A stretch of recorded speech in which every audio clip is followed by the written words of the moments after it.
Hola a todos, bienvenidos a un nuevo vídeo en el que echaremos un vistazo al pueblo celtíbero.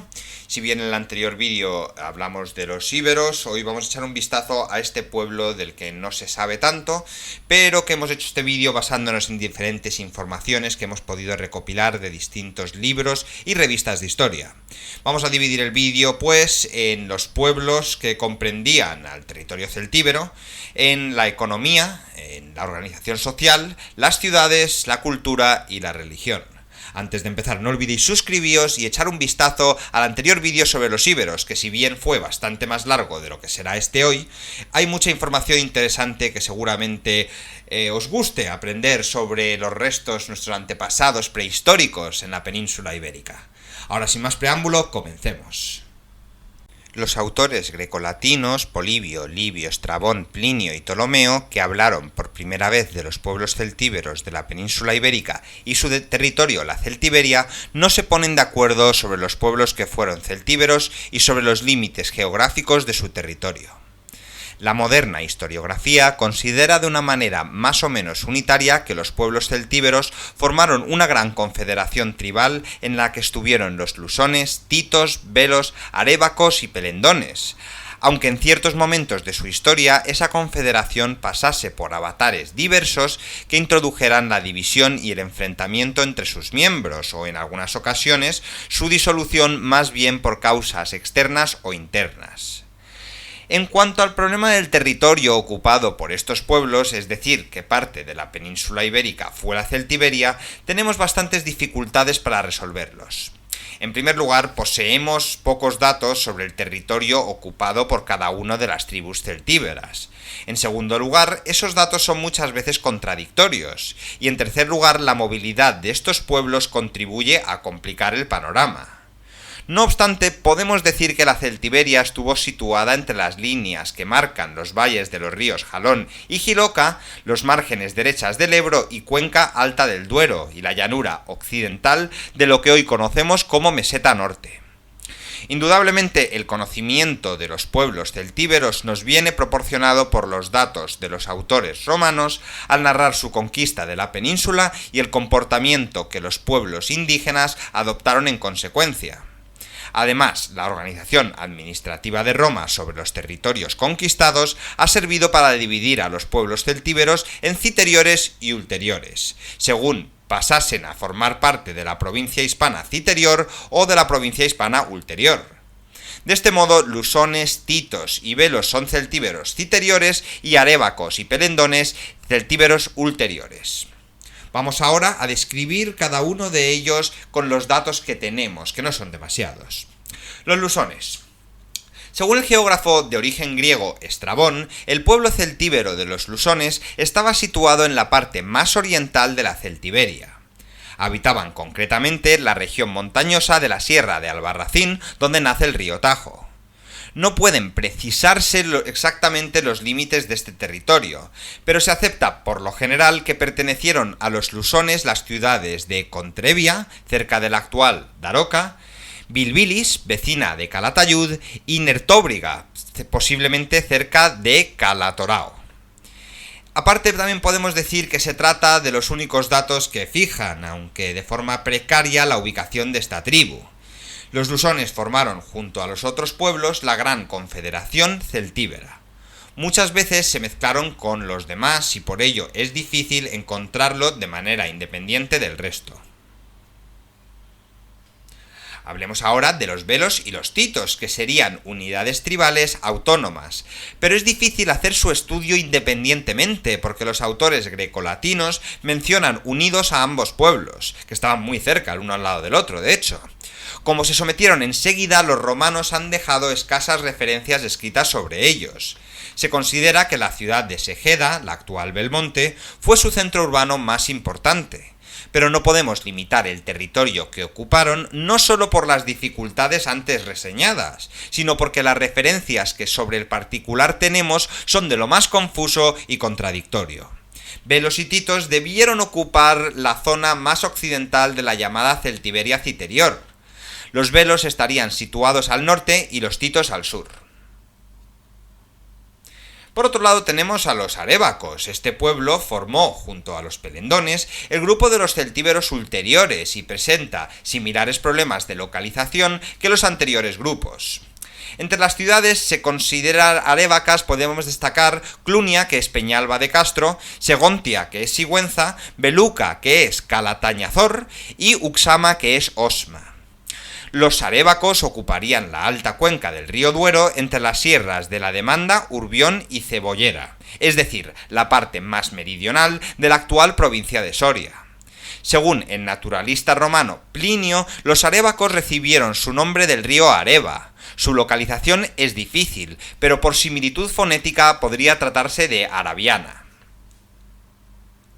Y por último tenemos a los pelendones. Las primeras referencias escritas sobre este pueblo son bastante posteriores en relación a las que mencionan los arébacos. Hay que considerar, sin embargo, que las intensas relaciones entre ambos pueblos pudieron hacer omitir a los pelendones a los historiadores antiguos y citar solamente a los arébacos entre los pueblos celtíberos ulteriores.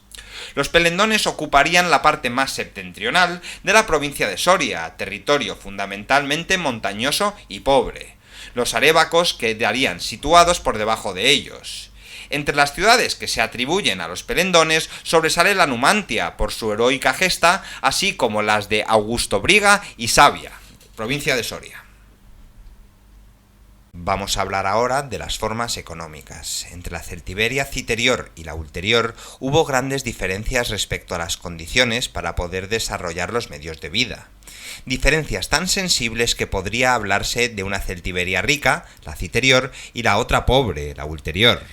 En términos generales, ambas regiones se sustentaban en la ganadería, práctica económica que estaría ayudada por una agricultura cerealística pobre y otras actividades de menos importancia. Todos los autores grecolatinos coinciden en señalar la abundancia de bosques en Celtiberia. Esto nos permite deducir que fue una riqueza utilizada por los pobladores, bien a través de la caza de muy diversas piezas que habitaban en esos bosques, como ciervos, jabalíes, osos, lobos y un largo etcétera, o bien por las excelentes condiciones de los pastos naturales que fomentaron la existencia de ganadería vacuna, ovina e incluso equina como principal fuente de riqueza. El poeta Marcial, natural de esta región, ponderó en sus versos la riqueza de la celtiberia citerior.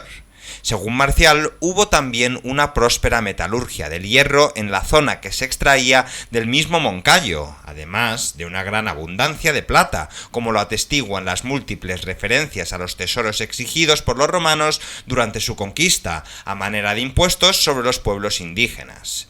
En cuanto a las formas de propiedad establecidas sobre las diferentes fuentes de riqueza, hay que entender que vinieron condicionadas por la forma de organización social de estos pueblos, que a su vez estuvo determinada por la distribución de la propiedad. Dominó en estos pueblos la organización tribal o gentilicia, por lo que podría hablarse de unos sistemas de propiedad donde el suelo se consideraba de uso colectivo para la comunidad. No obstante, como muchos de estos terrenos se dedicaban al pastoreo y parece que el ganado era propiedad privada, el resultado sería que los propietarios de ganado utilizaban los pastos, pero los que no tenían reses no los utilizaban, con los que su pobreza era extrema. En el momento en que Roma empieza a tomar contacto con los celtíberos, hay por tanto una minoría de propietarios ganaderos que podían usar todo el territorio tribal para alimentar a sus ganados y una masa de desheredados que paulatinamente iniciaron trabajos agrícolas para subsistir al no poseer ninguna clase de ganado. Estos sectores de población que empezaban a dedicarse a la agricultura debieron tener roces y enfrentamientos con los ricos ganaderos, que veían disminuidos sus pastos y en consecuencia las posibilidades de alimentación de sus ganados. Suele caracterizarse a cada uno de los pueblos que formaron la Confederación Tribal Celtibérica con una actividad económica concreta, derivada fundamentalmente por el tipo de territorio que ocuparon. Así, se estima a los pelendones como pueblo eminentemente pastoril y a sus vecinos, los arébacos, que poblaban tierras menos inhóspitas dedicados a actividades agrícola-ganaderas. Frente a estos celtíberos, los de Citerior, en mejores condiciones para el contacto con otros pueblos de la península, concretamente los íberos del Levante, transformaron sus primitivas formas económicas por influencia de sus vecinos con los que intercambiaban productos. Esto daría lugar a una división en la economía de los celtíberos, de modo que puede hablarse de aislamiento económico en arebacos y pelendones y de economía abierta a influencias externas en los lusones, velos y titos. Aclarada ahora las formas económicas, vamos a hablar de la organización social. Sin duda alguna fueron los vínculos gentilicios el denominador común de la sociedad celtibérica. Esto quiere decir que el funcionamiento de la sociedad se articuló a partir de las unidades sociales básicas. Estas unidades básicas fueron las gentilitates y las gentes equivalentes a los clanes y las tribus respectivamente. Las gentilitates era una unidad inferior, englobaban a un conjunto de individuos unidos por lazos de sangre y con un antepasado común. Entre ellos se establecían un conjunto de derechos y deberes que obligaban a todos por igual. Las prácticas religiosas eran comunes y el territorio en el que se asentaban se consideraba propiedad colectiva. Todos, por tanto, tenían derecho a él. Estas unidades inferiores se unían y reproducían su funcionamiento en unidades superiores, las gentes, que a su vez se unían para formar federaciones o grupos más complejos y numerosos que serían los que los romanos denominaron pueblos. Esta sociedad se expresaba colectivamente a través de una serie de instituciones políticas. Cabe destacar la Asamblea Popular, órgano que englobaba a los adultos del pueblo y donde se tomaban las decisiones sobre los temas que preocupaban a la colectividad. Órgano más restringido que la Asamblea Popular era el formado por los jefes de las gentilitates o ancianos del pueblo, que en ocasiones suplantó a la Asamblea en capacidad de decisión. Por ello, hay en las fuentes escritas distintas referencias en cuanto a las competencias de uno y otro órgano. Debieron existir también ciertos cargos unipersonales que los romanos llamaron reyes o jefes militares y que compartían el poder político con la asamblea y el consejo de ancianos. Poco a poco fue desapareciendo el poder colectivo entre los celtíberos, reemplazando por poderes más restringidos, aristocráticos o de jefatura individual. El hospitium y la clientela caracterizaron muy especialmente a la sociedad celtibérica. El hospitium era un pacto por el que los individuos aislados o grupos gentilicios eran admitidos en otro grupo gentilicio como miembros de éste, adquiriendo los derechos y deberes del grupo. Se trataba de una forma de hospitalidad para un periodo de tiempo o toda la vida. La clientela era el vínculo personal que en conjunto de individuos mantenía con los jefes guerreros, con los que se convertían en clientes de estos. La relación de dependencia de los clientes respecto a los jefes tenía fuertes connotaciones militares, podría hablarse incluso de ejércitos privados. Cuando la clientela poseía características religiosas, se denominaba a la relación devotio. En esta época, la sociedad celtibérica comenzó a modificar sus pautas de convivencia. Dejó de ser igualitaria y empezaron a brotar claras diferencias sociales entre sus miembros. Su contacto con los romanos propició nuevas formas sociales que aceleraron el propio proceso interno de cara al establecimiento de grupos perfectamente diferenciados. También se activó la extensión de la propiedad privada y por tanto la existencia de grupos desheredados que optaron por convertirse en bandoleros o mercenarios al servicio del ejército romano o de cualquier otro grupo militar que les ofreciera posibilidades de subsistencia. Ahora que hemos comprendido un poco mejor la organización social de este pueblo, vamos a echar un vistazo a las ciudades. Hemos mencionado algunas ciudades que fuentes escritas y excavaciones arqueológicas han revelado ser centros de los pueblos celtíberos, pero ese término de ciudad es impropio. La mayoría de estos núcleos fueron simplemente pequeños enclaves urbanos, situados en alto para mayor defensa, rodeados en su mayoría de murallas y con unas edificaciones interiores desordenadas, donde no existía siquiera un lugar central que hiciese las veces de plaza pública o de centro de reunión de los habitantes. Entre los distintos términos utilizados para distinguir los núcleos urbanos de los celtíberos, cabría destacar los de civitates, vici y castella, que corresponderían aproximadamente a los de las ciudades, caseríos y castillos. Cada uno referido a diversas realidades urbanas, según tamaño, funciones, situación y distribución, donde los celtíberos vivieron permanente o transitoriamente.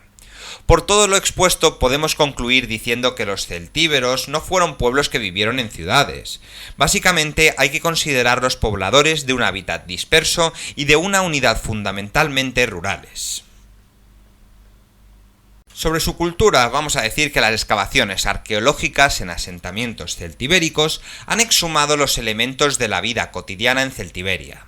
Cabría mencionar, entre otros muchos, las abundantes muestras de distintos tipos de cerámica a torno y cocida, siguiendo diversas técnicas que aparecen en necrópolis u otras excavaciones. En la actualidad podemos distinguir tres tipos de pieza de cerámica: la cerámica doméstica, hecha de pasta carbonosa que dio unos vasos oscuros, lisos y sin demasiada perfección; los vasos grises de hechura más cuidada, decorados con estampaciones de círculos concéntricos a punzón; y por último los vasos finos, rojos, de superficie pulimentada sobre la que se pintaban con óxido o con óxido de hierro muchas figuras negras. El apartado arquitectónico entre los celtíberos carece de importancia. Nos encontramos más bien con tipos de edificaciones que solo pretenden servir de ayuda en su lucha contra el medio hostil, sin pretensión estética alguna. Igualmente, la escultura se limitó a la fabricación de humildes figuritas para satisfacer necesidades religiosas. Estudiando las pinturas sobre cerámica, se conocen los distintos tipos de vestido que utilizaron los celtíberos. Sobresalía el sagum, que es una especie de tosca túnica confeccionada con lana de oveja, que servía para cubrir desde los hombros hasta las corvas. La prenda se completaba con un calzón corto y sandalias de suela de cáñamo sujetas a los tobillos con cuerdas cruzadas. El pelo solían llevarlo largo y ceñido a la frente con cintas de cuero. Se adornaban con collares y brazaletes de bronce, aunque excepcionalmente se hayan encontrado algunos de hierro. Las mujeres vestían de forma muy parecida a los hombres, aunque los colores de sus sagum solían ser claros frente al oscuro de los hombres. Sus peinados variaban también un poco, igual que los adornos. Un aspecto fundamental para comprender a cualquier pueblo es la religión. El sistema religioso celtibérico estaba dominado por el culto a los astros y a las distintas fuerzas de la naturaleza. Numerosas prácticas rituales se hacían en honor del sol y la luna, con fiestas colectivas donde toda la población participaba para honrar a la fuerza oculta que representaban el sol y la luna. También el cielo era tenido como morada de los dioses y se reconocía su poder religioso. Montañas y bosques eran igualmente sagrados y objeto de consideración religiosa. Aparte, estas prácticas, los celtíberos honraron a divinidades concretas, a las que asociaron con distintos poderes. Por ejemplo, la diosa Epona, o diosa de las caballerizas. La representación de animales como dioses recordaría la importancia de los mitos de origen totémico. Verdaderos centros de culto no se han encontrado en la Celtiberia. Cabe pensar, sin embargo, que existieron lugares donde la religiosidad de los celtíberos se proyectó colectivamente y a donde se dirigían a practicar sus ritos ofreciendo exvotos de los que las excavaciones arqueológicas nos han proporcionado muestras. Y con esto concluimos otro vídeo más de historia. Sí que ha quedado más corto que el último de los íberos, pero bueno, creo que este ha sido más directo, más al grano y más centrada en información importante y relevante sobre este pueblo. Muchas veces cuando hablamos de pueblos tan prehistóricos tenemos que asumir muchas cosas y tenemos que encontrar diferente información que no se pone de acuerdo, de alguna manera que tratamos de comunicarlo de manera más objetiva considerando los recursos como libros y revistas de historia que tenemos. En definitiva, si os ha quedado cualquier duda, os gustaría compartir cualquier información sobre el pueblo celtíbero, por favor dejádmelo en los comentarios. Muchas gracias por estar allí y nos vemos en el próximo vídeo.